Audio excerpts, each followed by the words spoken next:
I almost didn't notice him the first time. That's the part that still unsettles me. The idea that danger can walk into a room wearing a perfectly pressed suit, smelling of cedarwood and something darker underneath, and your body registers the threat before your mind does. My hands knew before I did. They trembled slightly as I poured the water, the crystal pitcher catching the low amber light of the private dining room, and a small voice somewhere deep in my chest whispered, "Be careful." I ignored it, the way I always ignored things that made me feel too much. My name is Ava. I have been cleaning other people's beautiful things for 3 years. Polishing marble countertops I will never own, folding linen sheets I will never sleep in, moving through rooms like a ghost no one bothers to acknowledge. It is not a life I dreamed of, but it is mine, and I have learned to find small dignities in it. The particular satisfaction of a spotless surface, the silence of an empty hallway in the early morning, the way sunlight moves through expensive glass like it belongs to no one and everyone at once. I worked for a staffing agency that placed domestic workers in high-end households and private events across the city. That Thursday, they sent me to Nobu, though not the public restaurant. The private floor, accessible only by a separate elevator that required a keycard. I had worked events like this before. Corporate dinners, discreet celebrations. The kind of gatherings where men in beautiful clothes spoke in low voices about things they would never say in front of cameras. I was not supposed to observe. I was supposed to be invisible. The room was arranged with 4 circular tables, each seating 2. Fresh orchids, candles that smelled of black amber, a pianist playing something melancholy in the corner. I noticed the security immediately.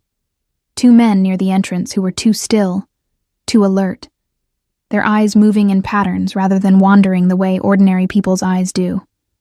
A third stood just outside the hallway. None of them wore uniforms. All of them wore earpieces. And then I noticed the man they surrounded. He was younger than I expected. That was the first thing. His youth, startling against the authority he carried without effort or announcement. Korean, with the kind of face that belonged in a different context entirely. Something quieter and less complicated than whatever this was. Sharp jaw, dark eyes that absorbed the room in unhurried sweeps.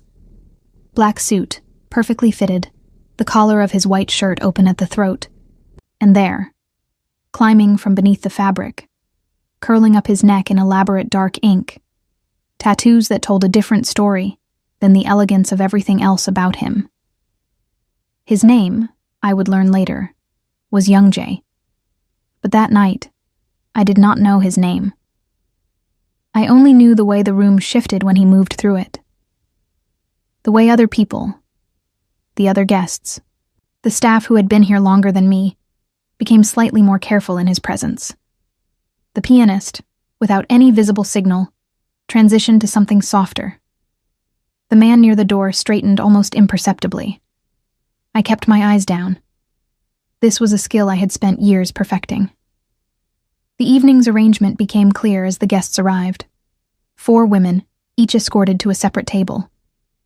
Each woman was beautiful in a distinct way. One in red, confident and practiced in her elegance. One in emerald silk, younger, nervous beneath her smile. One in white, who moved as though she had always expected rooms to arrange themselves around her. And the 4th table remained empty for a long while, which I noticed only because I had been asked to maintain all 4 place settings equally. Youngji sat at a 5th table, slightly apart, with a clear sightline to all 4.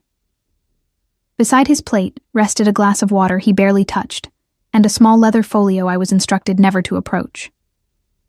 I understood, gradually, that this was not a dinner party in any conventional sense. An hour in, one of his men, the one with the slight scar below his ear, moved between the 4 women's tables, presenting each with a slim envelope. I was close enough to the 2nd table to hear the small sound the woman in emerald made when she opened hers. Not quite a gasp. Something more restrained than that, but unmistakable. I didn't see what was inside. I was already moving to refill a water glass. What I did notice was Youngjae watching. Not the women. Not exactly.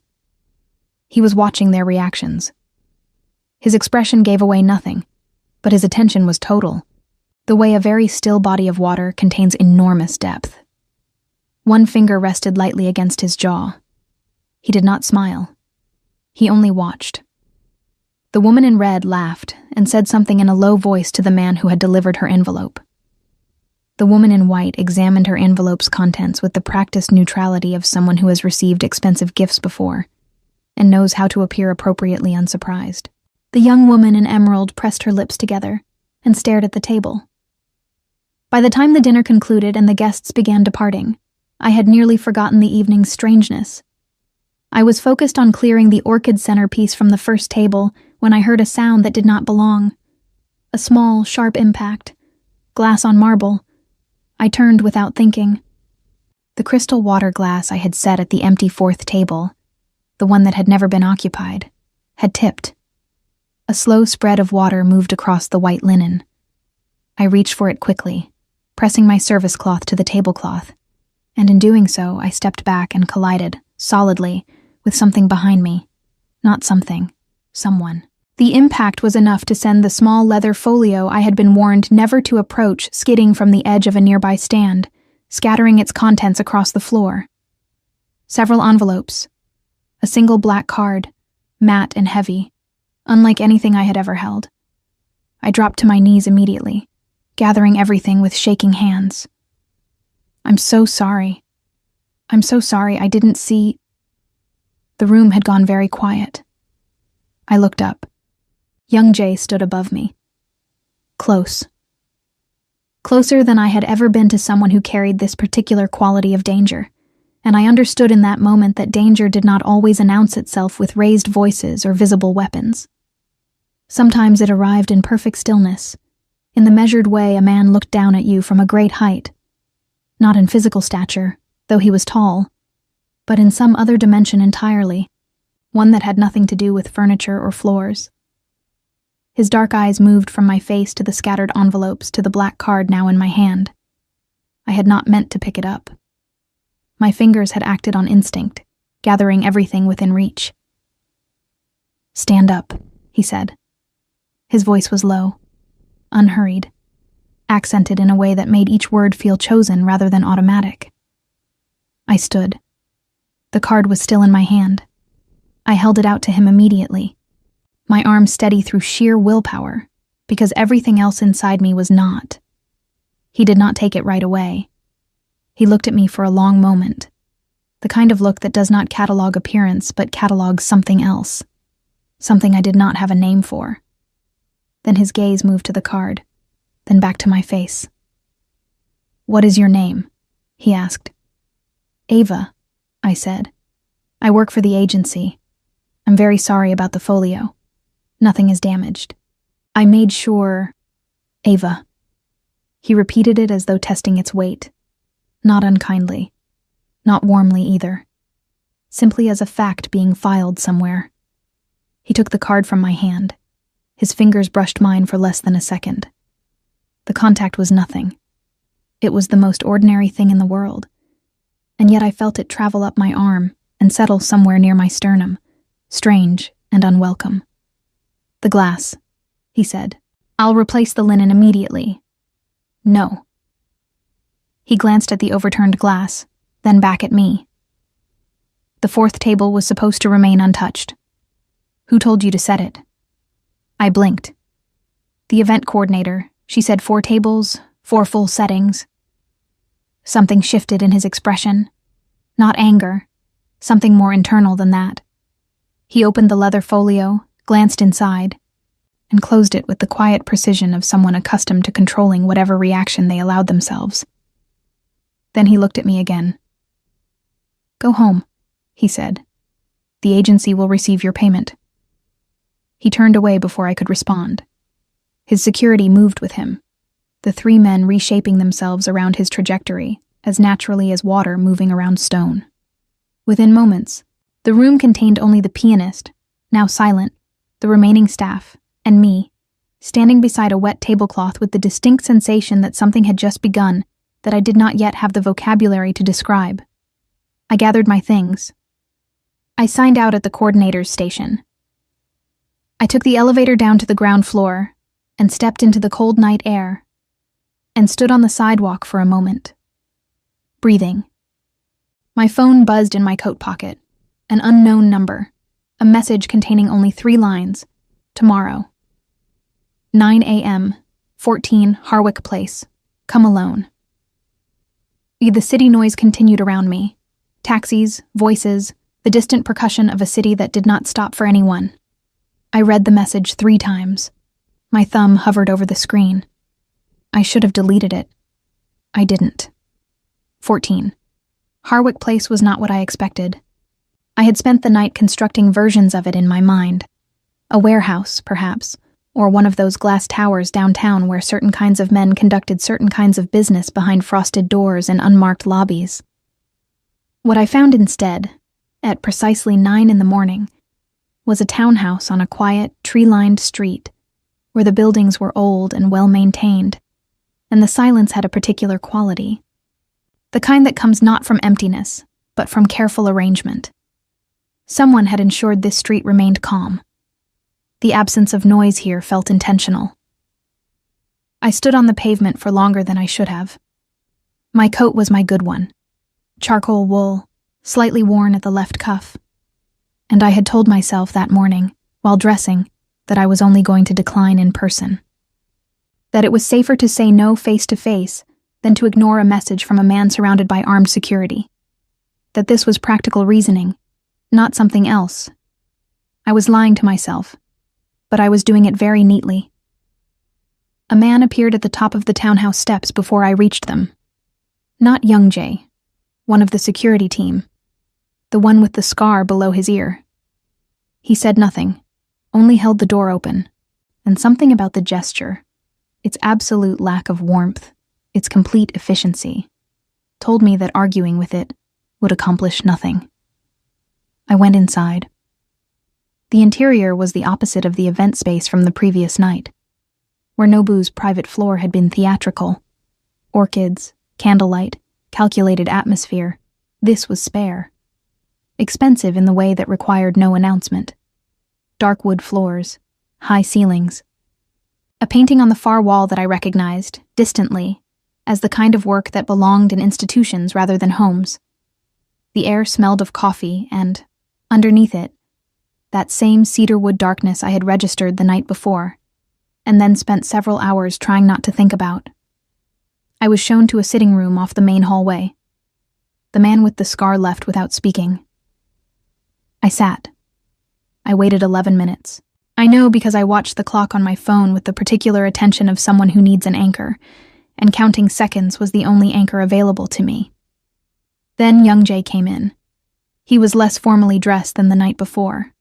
Dark trousers, a charcoal sweater with the sleeves pushed to his forearms, revealing the edges of the ink that covered more of his skin than the open collar had suggested.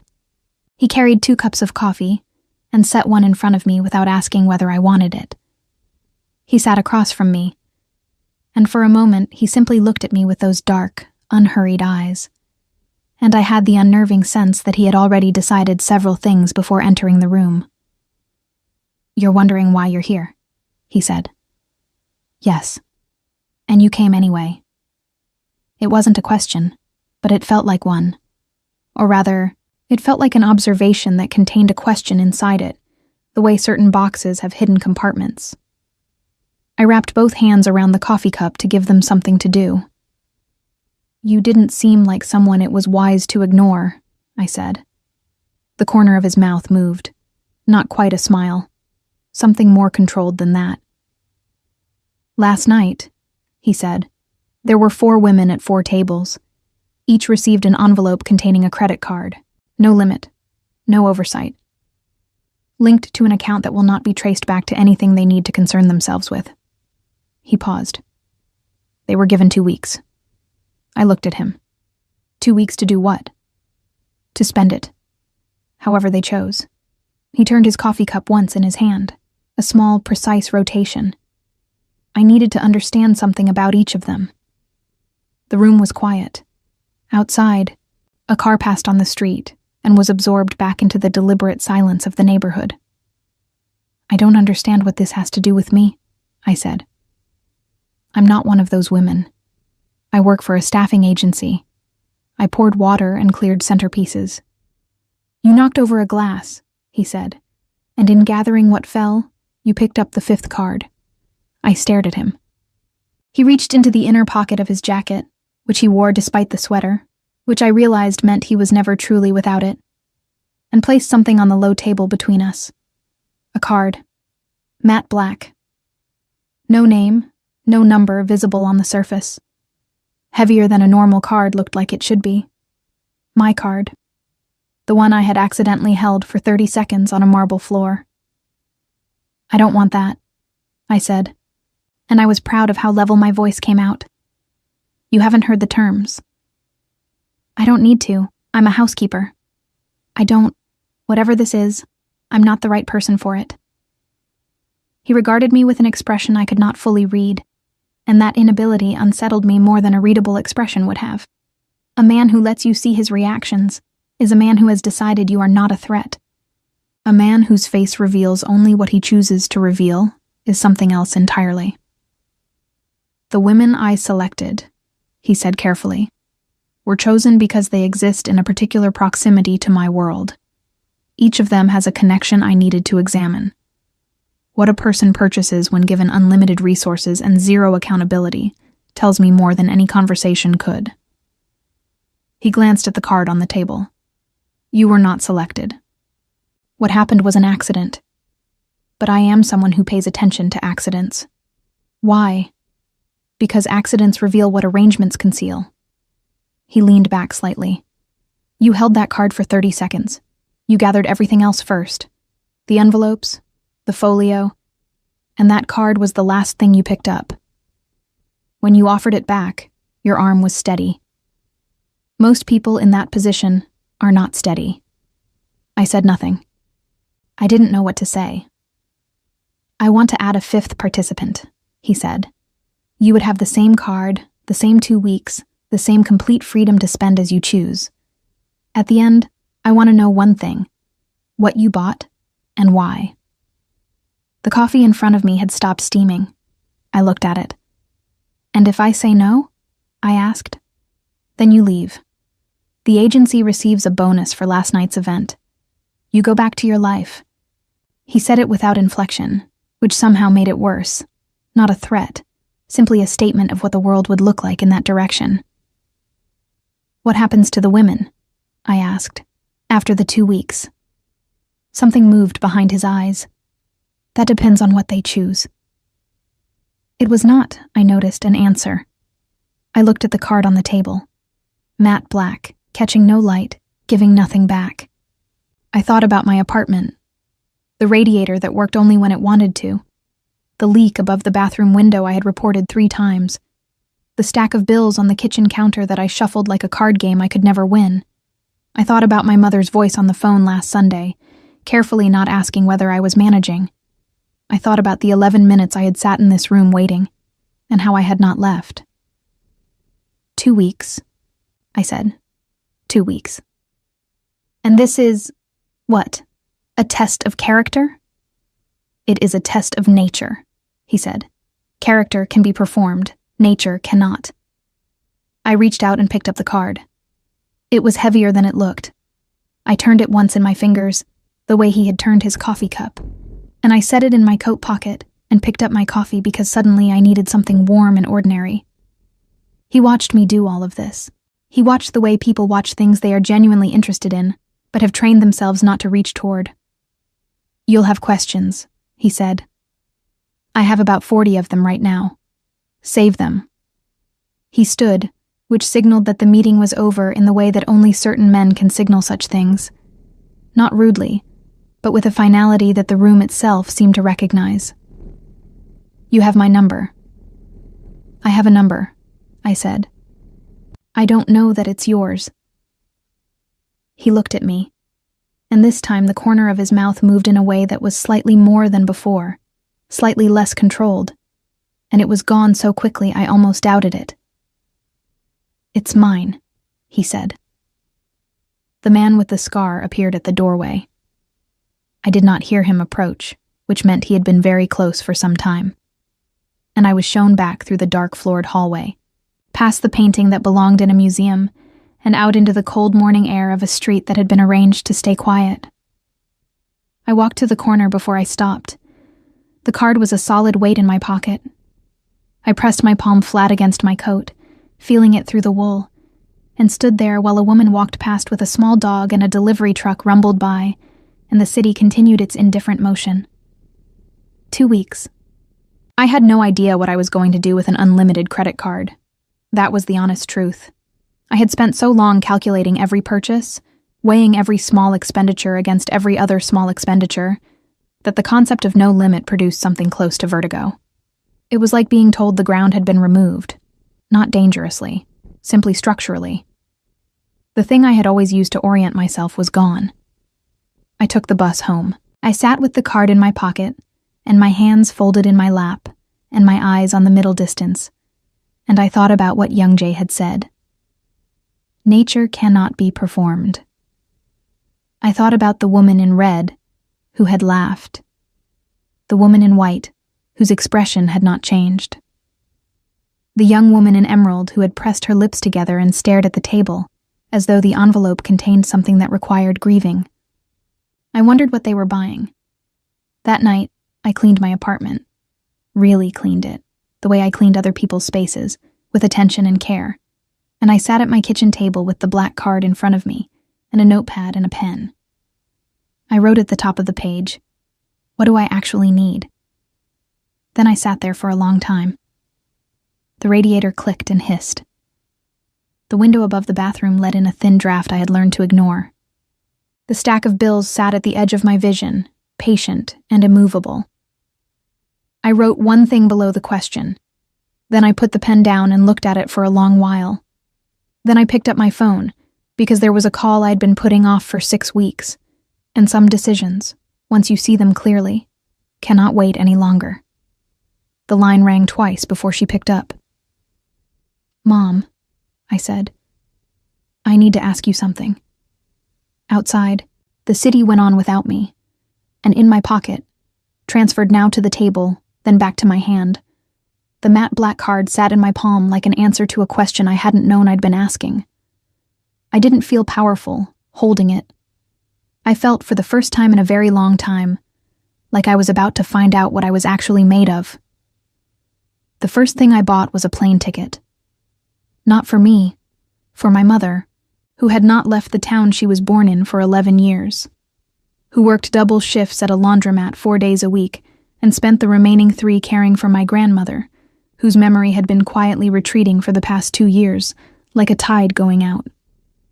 I bought my mother a round-trip ticket from Raleigh to New York, and then I booked her into a hotel 3 blocks from my apartment. Nothing extravagant, but clean and warm and entirely her own.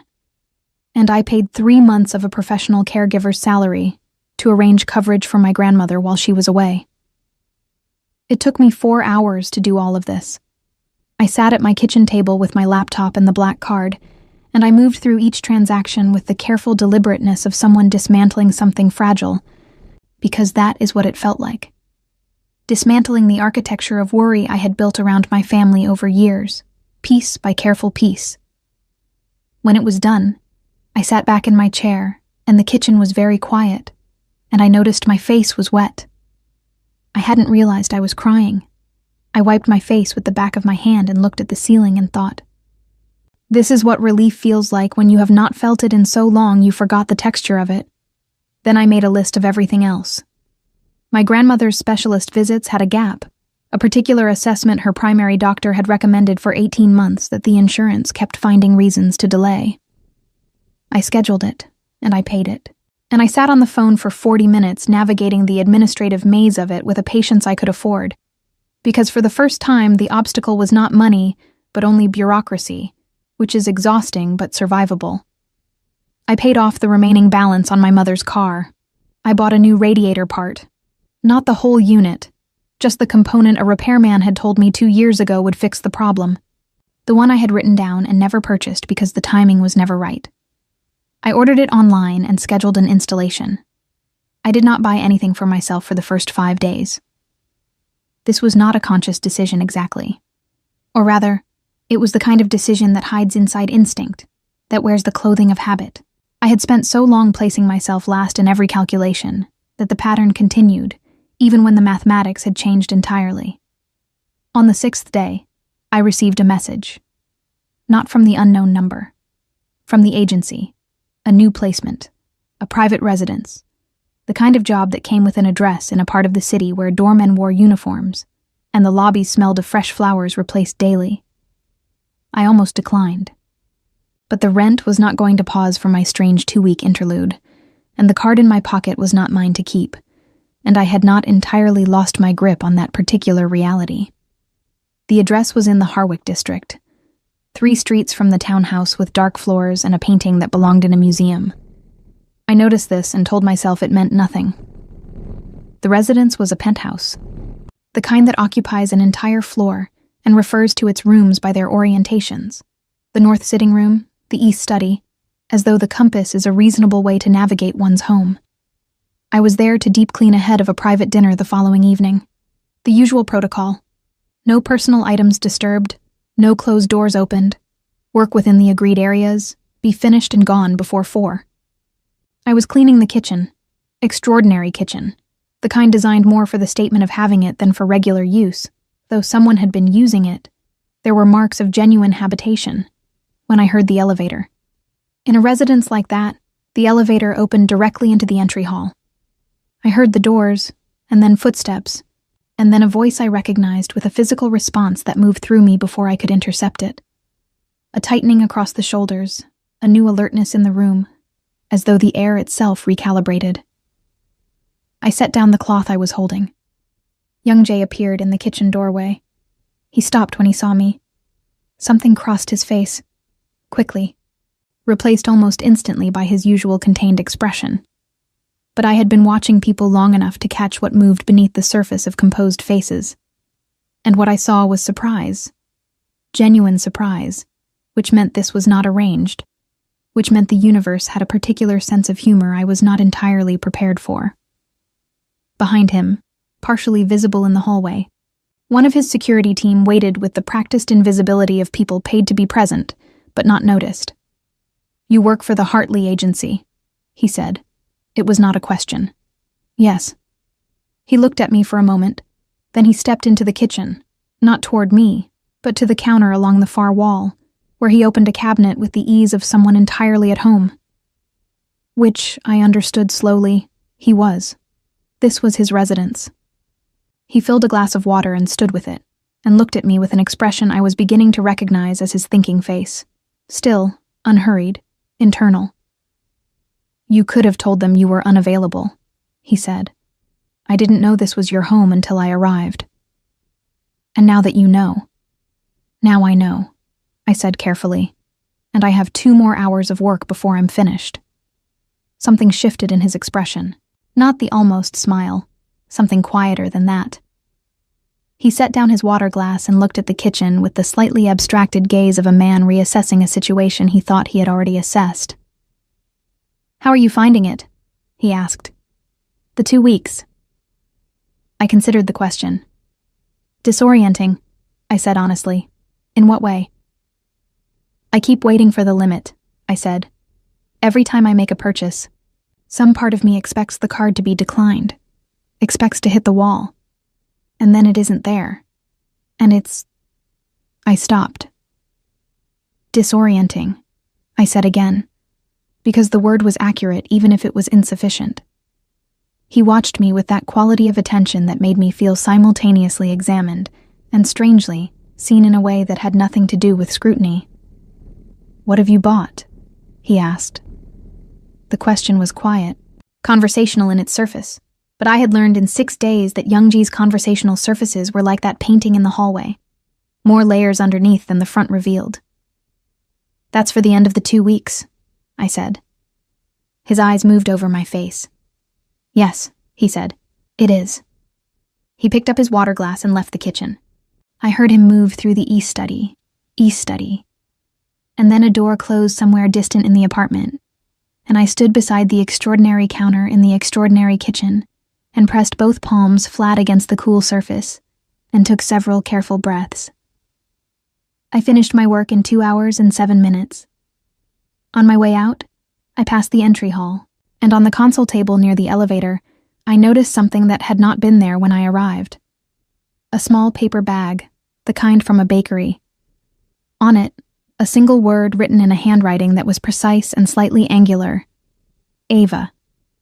Inside, a coffee, still warm, and a pastry wrapped in wax paper. I stood there looking at it for a long moment. Then I took it, because refusing felt like a different kind of performance than accepting. And I had been in this man's orbit long enough to understand that performing indifference I did not feel was not the same as possessing it. The coffee was exactly the way I took it. I had told him nothing about how I took my coffee. I had not been back to the townhouse since that first morning, which meant he had noticed at the dinner 2 weeks prior the cup I had been given and barely touched. And he had remembered.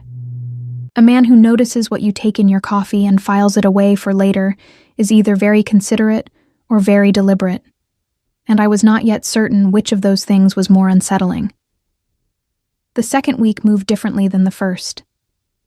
My mother arrived on a Thursday, smaller than I remembered and more tired around the eyes, and when she stepped through the arrival gate and saw me, she did something she had not done in years. She stopped walking and just looked at me, the way you look at something you have been worried about and are relieved to find intact. We did not talk about the card. I had described it only as a work arrangement, a temporary provision, vague enough to be technically true.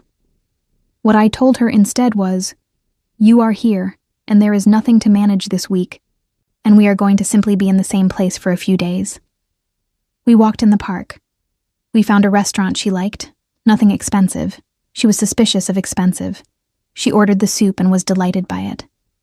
We sat in my apartment in the evenings, and she fixed the hem on 2 of my work blouses that I had been meaning to address for months, and I sat across from her and watched her hands and felt the specific ache of loving someone you do not see enough. On her third evening, she looked at me across the kitchen table and said, "Ava, what is happening with you?" "What do you mean?" "I mean something is different. You seem—" She searched for the word, pulled in 2 directions. I looked at my hands. "There's someone," I said, which was both the most honest and least complete sentence I could construct. She was quiet for a moment. "Someone good?" "I don't know yet," I said. "I think he might be. In a way that doesn't make immediate sense." She considered this with the patience of a woman who has learned that pressing daughters rarely yields more than closing them. "Be careful," she said finally. Not a warning exactly. Something more like, remember who you are while you figure out who he is. 3 days after my mother flew home, I received a message from Young Jay's number. 2 weeks is tomorrow. I sat on my bed and read it 3 times, and then typed back, "I know." 3 minutes passed. Come at 9. I set the phone face down on the mattress and lay back and stared at the ceiling and thought about what I had written in my notepad that first night, what I had bought, what it meant. What I was going to walk into that townhouse and say, and whether the saying of it would change something between us that I was only beginning to understand, had been changing regardless. My phone buzzed once more.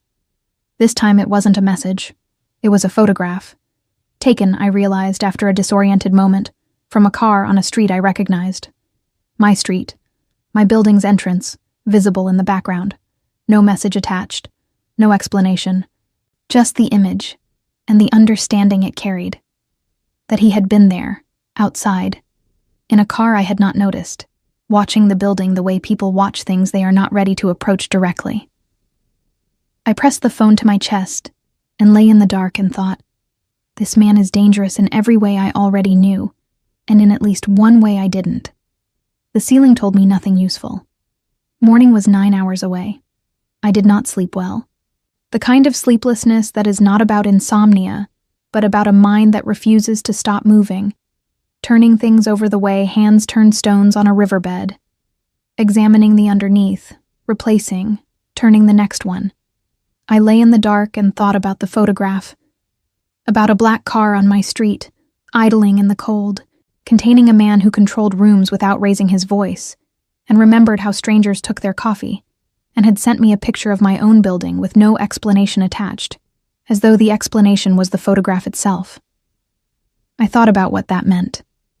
I had spent enough of my life around powerful men. Not men like Youngjay, not that particular species of quiet authority, but powerful in the ordinary ways. The ways that express themselves in dismissal and assumption, to understand the difference between a man who watches because he wants to possess and a man who watches because he cannot stop himself. The first kind is a warning. The second kind is something more complicated. I was not certain yet which one Youngjay was, and the uncertainty itself was information. At 6 a.m, I gave up on sleep and made coffee, and sat at my kitchen table with my notepad. The page I had written on that first night. One question at the top, one answer below it. I read the answer again, and it still seemed true, and the fact that it still seemed true after 2 weeks of having every financial door thrown open before me was, I suspected, precisely the point. I showered and dressed carefully. Not the charcoal coat this time, a deep burgundy one I had owned for 4 years, and saved for occasions that required feeling armored. I looked at myself in the bathroom mirror for a long moment. Brown skin, dark eyes, the small gold hoops I wore every day, my mother's face in parts of mine, a woman who had been cleaning other people's beautiful things, and who had been handed, briefly, a key to something she did not fully understand, and had used it the way she used everything, practically quietly, with her family at the center of the calculation. I picked up the black card from the nightstand. I held it one last time. Then I put it in my coat pocket and went to Harwick Place. The same man opened the door. The same dark floors, the same museum painting, the same smell of cedarwood that I had by now associated so completely with this house that encountering it elsewhere would have felt like a minor haunting. I was shown to the same sitting room, but this time there was no 11-minute wait. Youngjay was already there, standing at the window with his back to the room, looking at the quiet street below. He turned when I entered. Dark trousers again, a black shirt today, sleeves rolled to the elbow in that way that had become familiar, the ink on his forearms visible, the deliberate informality of it, which I had come to understand was its own kind of armor. His eyes moved over me with that unhurried attention and settled on my face. "Sit," he said, not unkindly. A man who gives directions the way weather moves, without consultation. I sat. The coffee was already on the table, 2 cups, both fresh. I wrapped my hands around mine and waited. He remained standing for a moment, which told me something about his state of mind. Youngjay seated was Youngjay fully in control of a situation. Youngjay standing was Youngjay still navigating one. Then he sat, in the chair across from me, and rested his forearms on his knees, and looked at me steadily. "The other 4 women," he said. "Do you want to know what they bought?" I considered. "Only if it's relevant to what you're about to tell me." Something shifted in his expression, that quality of recalibration I had seen before. "It is," he said. He listed them without consulting anything, which meant he had been carrying the information in his head, which meant it mattered to him in a way that went beyond data collection. The woman in red had spent heavily on herself. Clothing, travel deposits, a jewelry purchase that had required its own appointment. Nothing illegal, nothing cruel. Simply the honest expression of a woman who had been waiting for permission to want things openly. The woman in white had transferred a significant sum to a separate account within the first 48 hours. An account linked, his people had determined, to a man who was currently the subject of a financial investigation connected peripherally to Youngjay's own operations. She had not spent the money. She had moved it. As a gift, or a warning, or a message. That part remained unclear, but the action itself was clear enough. The young woman in emerald had purchased almost nothing. A book. A meal at a restaurant she had described to a friend, in a phone conversation his team had monitored, as the nicest place she had ever eaten alone. She had withdrawn a modest amount of cash and given it, in an envelope, to a shelter 2 neighborhoods from where she lived. Then she had called the number she had been given for questions, and said quietly that she did not think this arrangement was right for her, and she would like to return the card. The 4th woman, the one whose table had sat empty, had never appeared. She had been the connection Young Jay most needed to examine, and her absence had been, itself, its own answer. I listened to all of this without speaking. "And the fifth card," he said. He looked at me. "What did you buy, Ava?" I set my coffee cup down. I reached into my coat pocket and placed the card on the table between us, the way he had placed it 2 weeks ago, and then I opened my coat and produced the notepad. My small, ordinary notepad, slightly bent from living in various pockets, and I found the page and slid it across to him. He looked down at it. At the top, "What do I actually need?" Below it, in my handwriting, "For my mother to rest. For my grandmother to be seen by the right doctor. For the people I love to have what they need while I cannot provide it at the scale they deserve." And below that, a list. Itemized, dated, receipted. I had kept every confirmation. The plane ticket, the hotel, the caregiver, the specialist appointment, the car payment, the radiator part.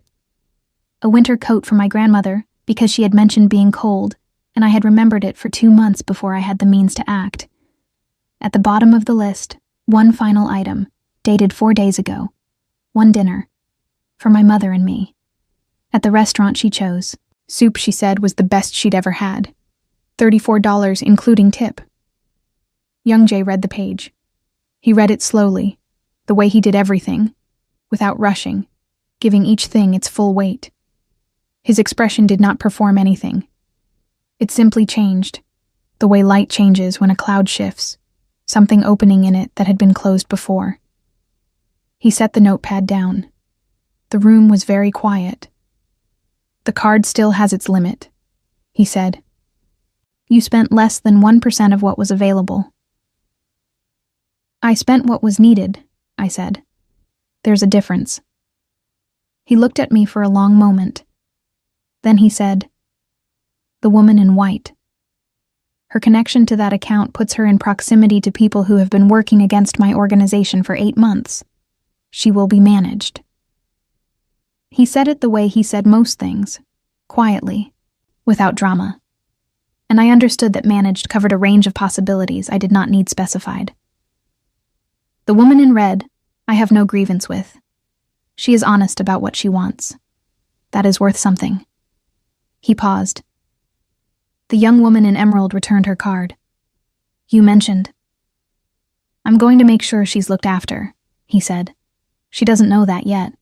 Something about the way he said it, the complete absence of expectation that it would be noticed or credited, made me understand something about him that the 2 weeks had been building toward without my full awareness.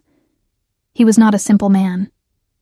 He was not a good man, not in any uncomplicated sense. The security team and the monitored phone calls and the quiet way he said managed made that unambiguous, but he was not solely what his world suggested either. There was something interior to him that operated by its own code, strict and private, and entirely his own. "Ava," he said my name the way he had the first night, as a fact being placed carefully somewhere. "I want to ask you something, and I want you to understand that your answer carries no consequence either way. You can say no and walk out of here and return to your work, and this entire month will simply be a strange thing that happened once." My hands were still in my lap. I kept them there. "Ask," I said. "I would like to see you again." He said it plainly, without ornament or strategy, which was somehow more disarming than any practiced approach would have been. Not as an arrangement, not with cards or tests or structures around it. "I would like to have coffee with you. Or dinner. In a place you choose."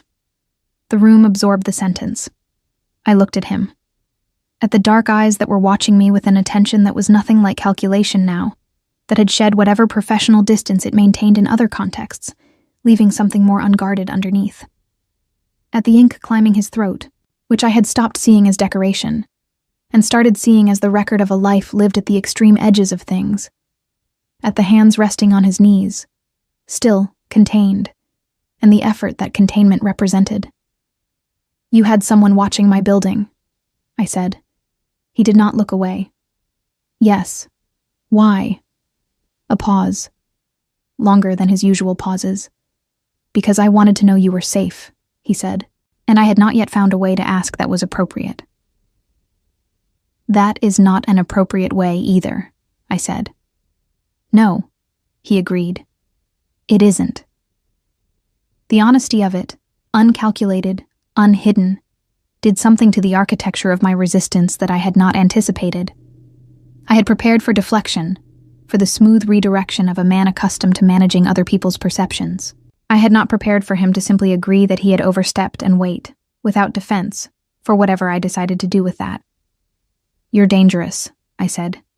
Not an accusation, an acknowledgement. Yes, he said. Again, simply. The world you're in is not one I can ask you to enter, he said. I know what it is. I'm not asking you to come into it. I'm asking if you'll have coffee with me. Outside, a car moved slowly down the quiet street. The painting on the far wall held its light.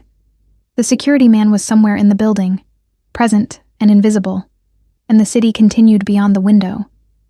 And I sat in a chair across from a man who was dangerous and honest about it, and had remembered how I took my coffee, and had stood outside my building in the cold, because he had not yet found a way to ask if I was all right. The card sat on the table between us, matte black, returned. I thought about my mother's voice. Be careful. I thought about the notepad page, and what it had taken me 34 years to learn about what I actually needed. I thought about the woman I had seen in the mirror this morning, armored in burgundy, clear-eyed, tired of making herself smaller than the space she occupied. Coffee, I said. One coffee, somewhere I choose. The thing that moved across his face then was not the almost smile I had catalogued before. It was something fuller than that, something that arrived before he could contain it, and lasted 2 full seconds before the habitual composure returned. 2 seconds was, I was learning, a very long time in the economy of Young Jay's expressions. Somewhere you choose, he agreed. I stood and picked up my notepad and left the card on the table between us. As I moved toward the door, his voice reached me. Quiet, as always, carrying further than it should. Ava. I turned. The radiator, he said. Did they fix it? I stared at him. How do you know about the radiator? He looked at me with those dark, steady eyes and said nothing, and the silence itself was an answer I was not entirely sure I was ready to sit with. I walked out into the cold air of Harwick Place, with my pulse doing something irregular, and my mind turning over a question I already knew I would not be able to put down. How much had he been paying attention, and for how long? I chose a coffee shop in my neighborhood. This was deliberate. Not a provocation exactly, but a statement, the kind made without words, through geography. If Young Jay wanted to enter my world, even briefly, he would have to come to it. He would have to sit in a place where the chairs did not match, and the espresso machine was loud, and the woman behind the counter knew my order and called me by name, where nothing had been curated for the comfort of men who arrived in black cars with security details. He agreed without hesitation when I sent the address. He arrived 8 minutes early. I know because I was already there, in the corner seat I always took, and I watched him come through the door with the particular attention of someone who has been thinking about a person for 10 days and is now reconciling the thought with the reality. He was alone, or appeared to be. I looked past him at the street and identified the car idling half a block down and the man who had positioned himself near the window of the bookshop opposite, reading nothing. Not alone, then. But making the effort to appear so, which I understood was its own concession. He folded himself into the chair across from me with the slight adjustment of a large, careful man navigating a space built for ordinary dimensions. And he looked around the coffee shop with that habitual environmental sweep. Exits, occupants, sightlines. And then he looked at me, and something in his face settled. You come here often, he said, not a question. He had noticed the woman behind the counter lift her chin in greeting when I arrived. Every morning I'm not working, I said. The coffee is better than it looks like it should be. His arrived. He had ordered at the counter, which had clearly required some internal negotiation on someone's part. A man like him standing in a queue, wallet appearing from a jacket that cost more than my monthly rent. And he wrapped both hands around the mug the way I had wrapped mine that first morning at the townhouse, and I recognized the gesture as something genuine rather than mirrored. People who hold hot cups like that are people who grew up needing the warmth. "Tell me something about yourself," I said. "That isn't about the other thing." He looked at me steadily. "The other thing. The part of your life I'm not going to ask about." A pause.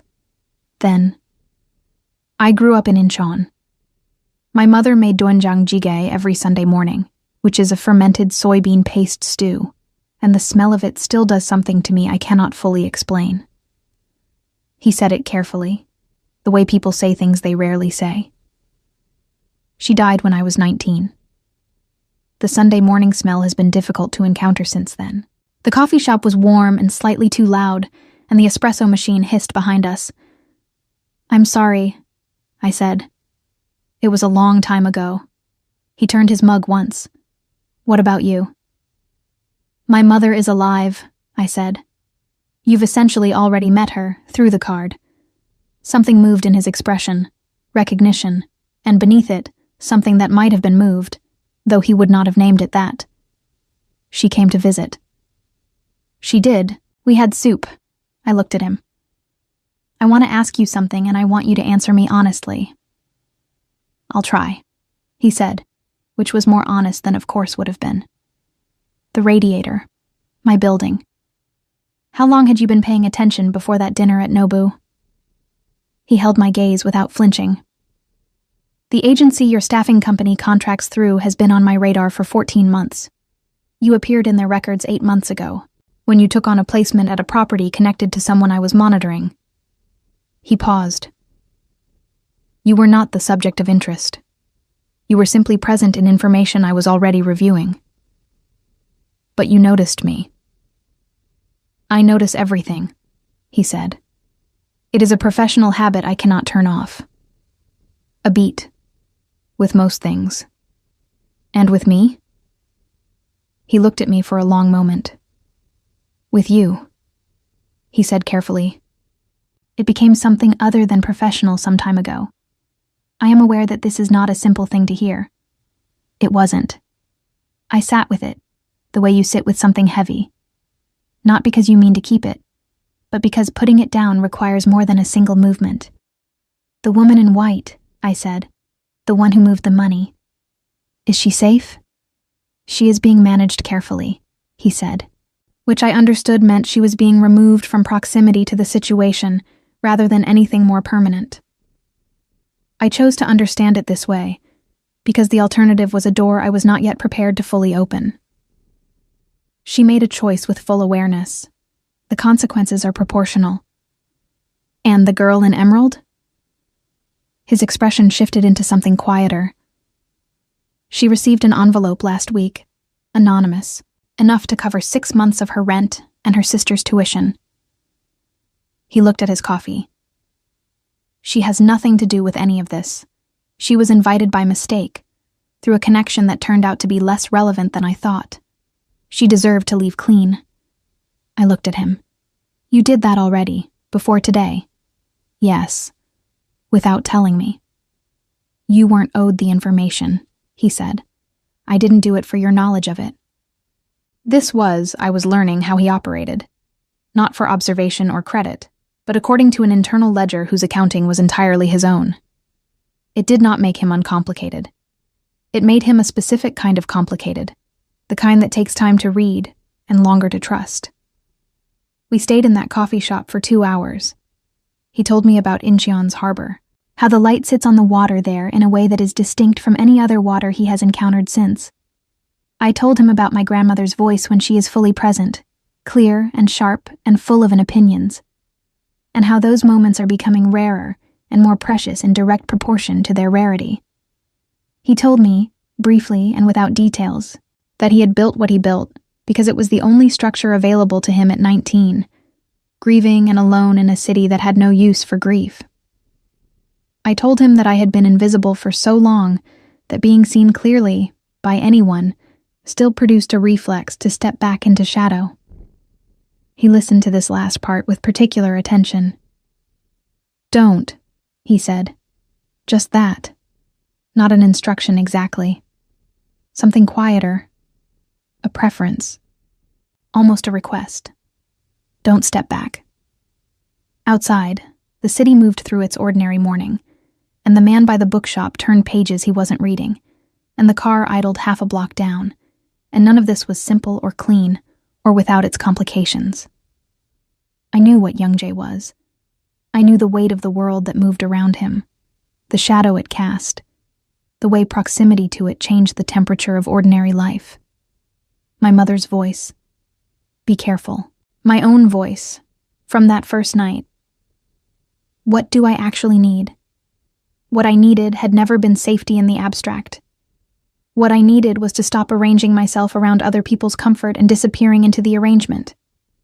What I needed was to be known by someone who looked at the whole of me, the carefulness, the loyalty, the quiet stubbornness, the 34 years of placing others first, and did not find it inconvenient. After 2 hours, I said I had a shift that afternoon and needed to go. He walked me to the door of the coffee shop. Outside, on the pavement, the cold air arrived between us, and we stood for a moment in the particular suspension of people who have not yet determined the grammar of their goodbye. "I want to see you again," he said. "I know," I said. "That isn't an answer. I know that too." He looked at me with those dark eyes and waited, which was something I had observed him do repeatedly. Wait, without filling the space, without maneuvering into it. A man who could be still. "There are things about your life I won't be able to accept," I said. "I don't know yet which ones or how many. I need to be honest about that." "I know," he said. "And there are things about mine, my family, my work, the life I've built in the space I have, that aren't negotiable. They don't change because of whoever you are." "I wouldn't want them to," he said. And then, after a pause, with a precision that suggested he had thought about it, "They are most of what I respect about you." The city went on around us. A woman passed with a stroller. The bookshop man turned another unread page. "Saturday," I said. "There is a market 2 streets from here. I go on Saturday mornings. You can come if you want."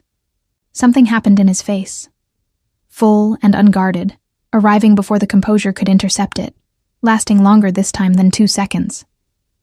"Saturday," he agreed. I walked back toward my building. I did not look back, though I felt his gaze on me with that same quality it always carried.